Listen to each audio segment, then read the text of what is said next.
So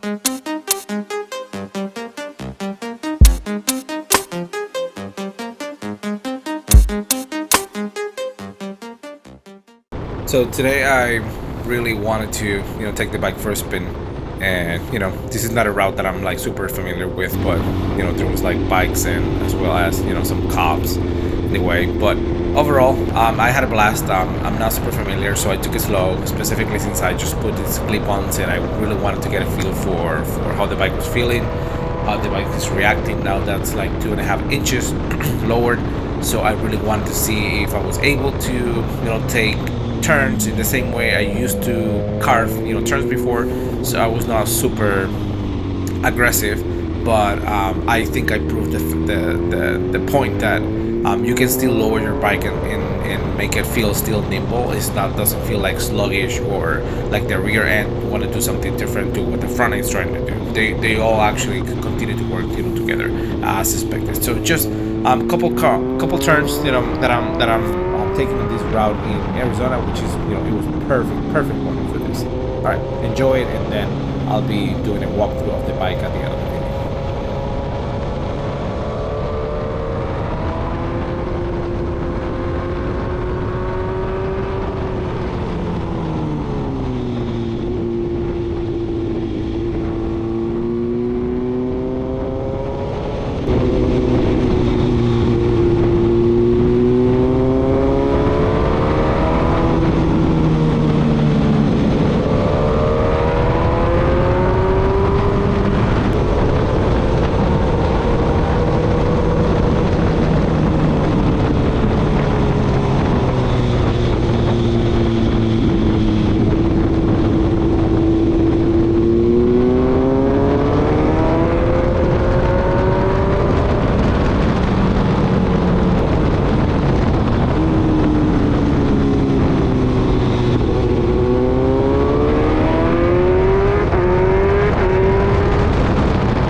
All right, so today I actually took the bike for a spin, um, more like as a shakedown, just to make sure that everybody was actually in pretty good order.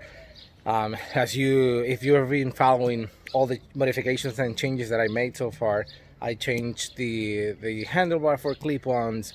I just recently lowered it. I removed the exhaust to weld my welding bunk for the AutoTune.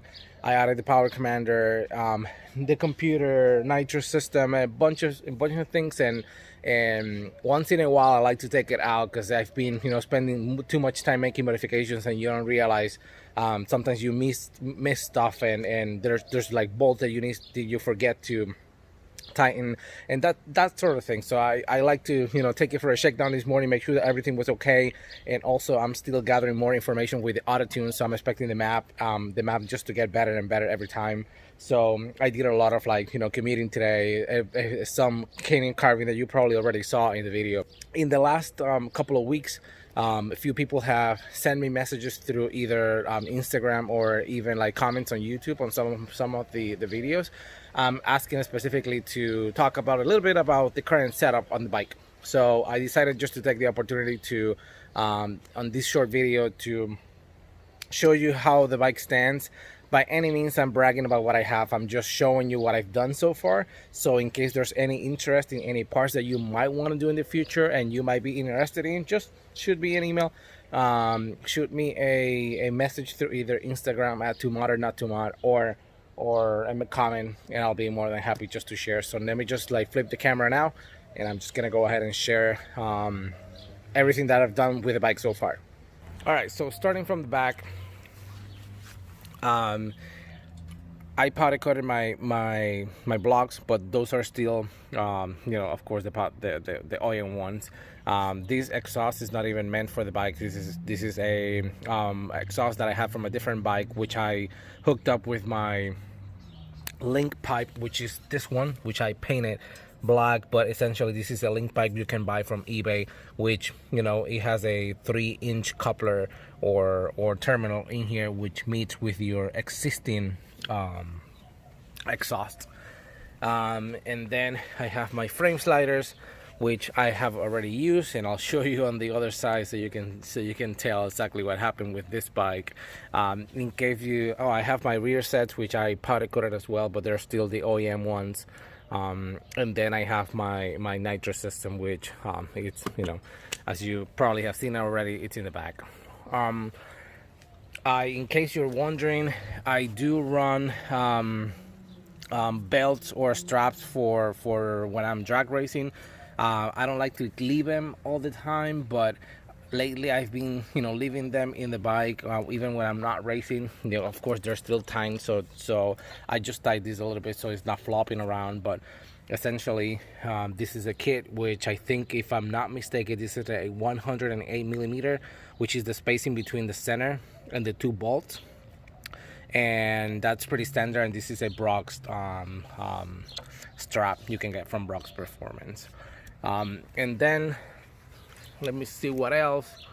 It's my new sticker, "To Modern Not To Mod." I love it.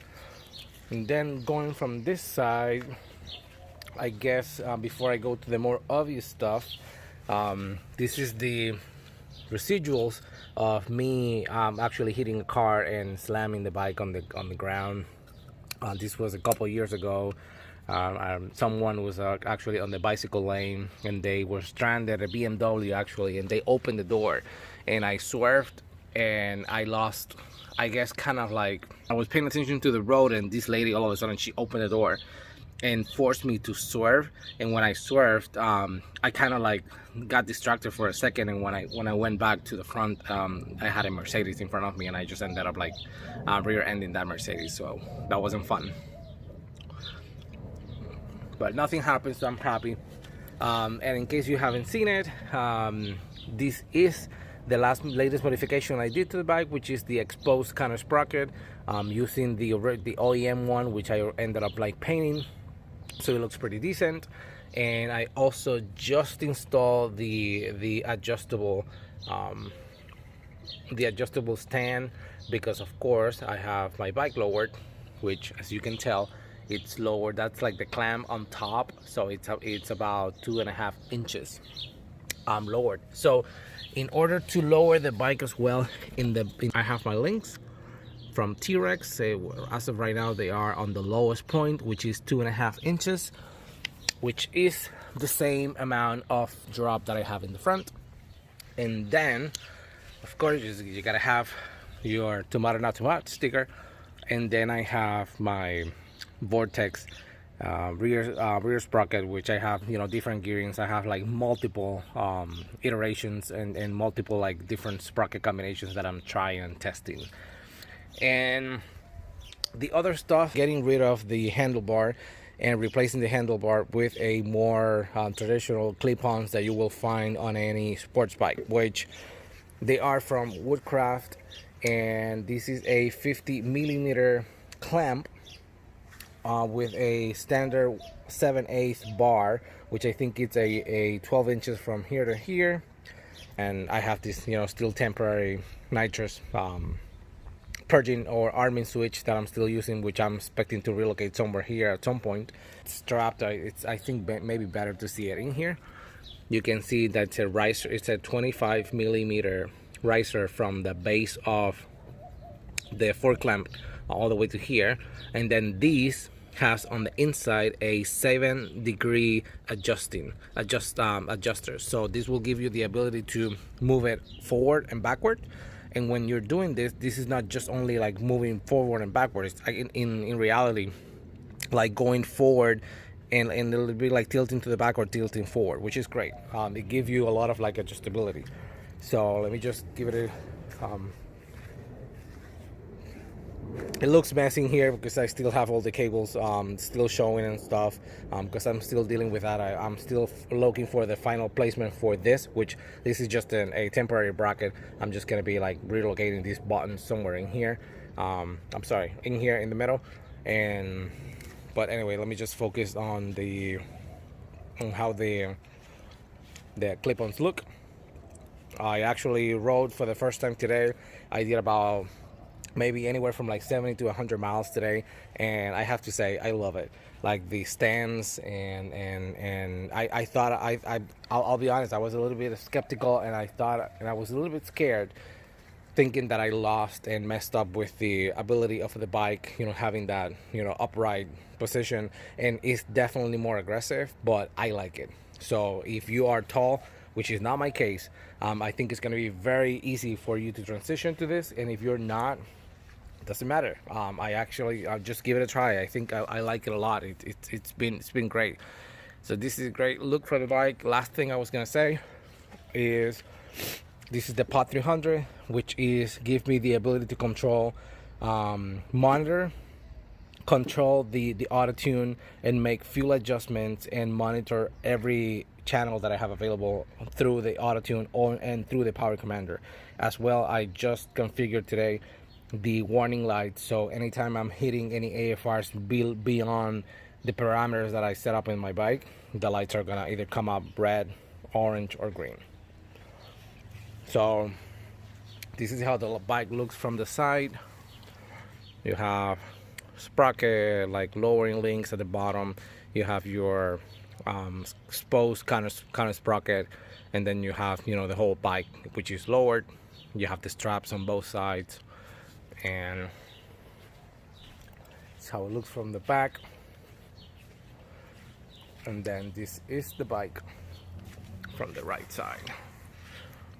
Just kind of like to give you an idea of the stands in terms of how lower it is, plus the new stands with the clip-ons, in case you're wondering, and in case you're interested in it.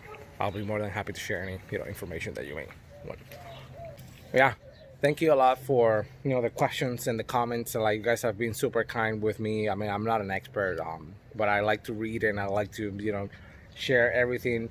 There's a lot of people. I'm not I don't consider myself a racer, but I consider myself someone who likes to modify stuff, and if I can get faster by either, of course, the nitrous potentially going to make me faster, but if I can get faster, and if I can find a combination that will help you to get faster, I am not the one who's going to be hiding it. I'll be probably sharing just with you if you ask me. So if you have any questions about gearing or anything else that I'm currently doing with the bike, just let me know. I'll be more than happy to help you. So yeah, thank you. I hope you enjoyed the video. Bye.